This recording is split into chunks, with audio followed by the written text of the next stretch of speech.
Hello दोस्तों, मैं सतीश कुमार। आप सभी का लर्न ऑनेस्ट चैनल में स्वागत है। दोस्तों, आज हम एनसीईआरटी 7th क्लास ज्योग्राफी का फर्स्ट लेसन, इस लेसन से रिलेटेड जो भी इम्पोर्टेंट चीज़ें हैं जो हमारे लिए जानना ज़रूरी है, हम आज उसको डिस्कस करेंगे।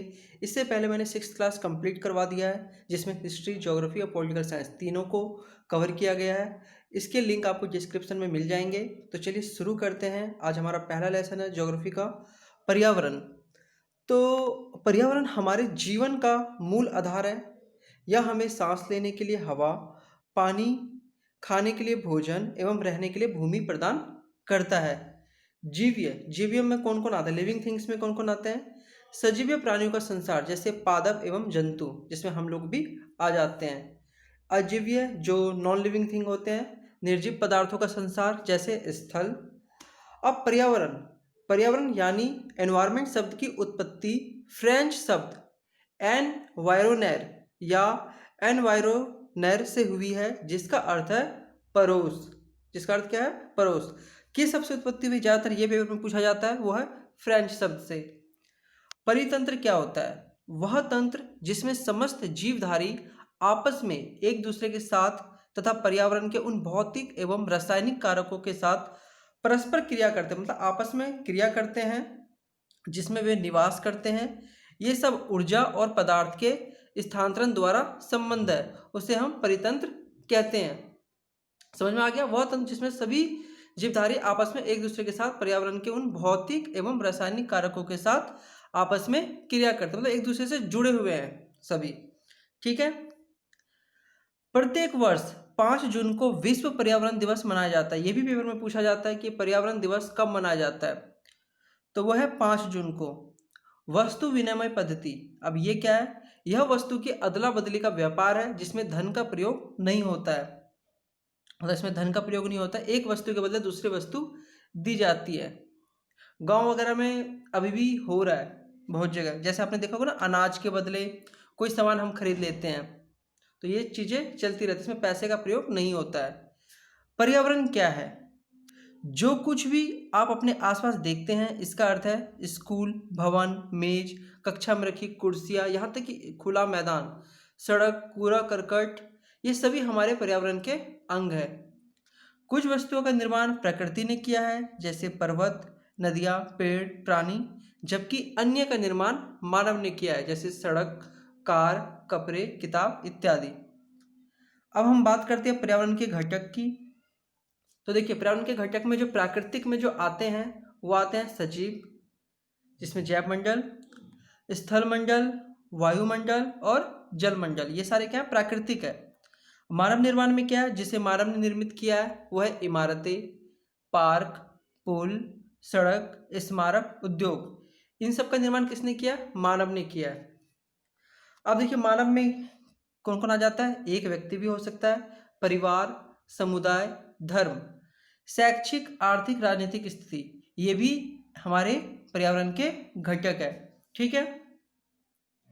अगला है हमारा, किसी भी जीवित प्राणी के चारों ओर पाए जाने वाले लोग, स्थान, वस्तु एवं प्रकृति को पर्यावरण कहते हैं। अगर सिंपल शब्दों में कहा जाए तो किसी भी जीवित प्राणी के चारों ओर, जैसे कोई भी जीवित प्राणी हो सकता है, उनके चारों ओर पाए जाने वाले लोग, स्थान, वस्तुएं एवं प्रकृति को पर्यावरण कहते हैं। प्राकृतिक पर्यावरण में पृथ्वी पर पाए जाने वाली जीवीय एवं अजीवीय दोनों परिस्थितियां शामिल होती है, जबकि मानवीय पर्यावरण में मानव की परस्पर क्रियाएं, उनकी गतिविधियां एवं उनके द्वारा बनाई गई रचनाएं सम्मिलित होती है। प्राकृतिक पर्यावरण में क्या क्या आता है? भूमि, जल, वायु, पेड़ पौधे एवं जीव जंतु मिलकर प्राकृतिक बनाते हैं। पृथ्वी की ठोस प्रॉपर्टी या कठोर ऊपरी परत को स्थल मंडल कहते हैं। मतलब पृथ्वी की ठोस प्रॉपर्टी या कठोर ऊपरी परत को स्थल मंडल कहते हैं। यह चट्टानों एवं खनिजों से बना होता है एवं मिट्टी की पतली परत से ढका होता है। यह पहाड़, पठार, मैदान, घाटी आदि जैसी विभिन्न स्थलाकृतियों वाला धरातल होता है। ये स्थलाकृतियाँ महाद्वीपों के अलावा महासागर की सतह पर भी पाई जाती है। जो हमारे समुद्र वगैरह होते हैं ना, उसके नीचे भी ये पाई जाती है। अब स्थलमंडल क्या है? वह क्षेत्र जो हमें वन, कृषि एवं मानव बस्तियों के लिए भूमि, पशुओं को चरने के लिए घास स्थल प्रदान करता है। यह खनिज संपदा का भी एक स्रोत होता है। तो इसे हम क्या कहते हैं? स्थल मंडल। जल के क्षेत्र को जलमंडल कहते हैं। यह जल के विभिन्न स्रोतों जैसे नदी, झील, समुद्र, महासागर आदि जैसे विभिन्न जलाशयों से मिलकर बनता है। सिंपल शब्दों में कहा जाए तो जल के क्षेत्र को जलमंडल कहते हैं। पृथ्वी के चारों ओर फैली वायु की पतली परत को वायुमंडल कहते हैं। वायुमंडल किसे कहते हैं? पृथ्वी के चारों ओर फैले वायु की पतली परत को वायुमंडल कहते हैं। पृथ्वी का गुरुत्वाकर्षण बल अपने चारों ओर के वायुमंडल को थामे रखता है। यह सूर्य की झुलसाने वाली गर्मी एवं हानिकारक किरणों से हमारी रक्षा करता है। वायुमंडल में परिवर्तन होने से मौसम एवं जलवायु में भी परिवर्तन होता है। पादप एवं जीव जंतु मिलकर जैव मंडल या सजीव संसार का निर्माण करते हैं। यह पृथ्वी का वह संकीर्ण क्षेत्र है जहाँ स्थल, जल एवं वायु मिलकर जीवन को संभव बनाते हैं। ठीक है। सभी पेड़ पौधे, जीव जंतु एवं मानव अपने आसपास के पर्यावरण पर आश्रित होते हैं। मतलब पेड़ पौधे, जीव जंतु एवं मानव सभी अपने आसपास के पर्यावरण पर निर्भर होते हैं। प्रायः वे एक दूसरे पर आश्रित हैं। जीवधारियों का आपसी एवं अपने आसपास के पर्यावरण के बीच का संबंध ही परितंत्र का निर्माण करता है। मानवीय पर्यावरण क्या है? मानव अपने पर्यावरण के साथ पारस्परिक क्रिया करता है, मतलब आपस में क्रिया करता है और उसमें अपनी आवश्यकता अनुसार परिवर्तन कर देता है।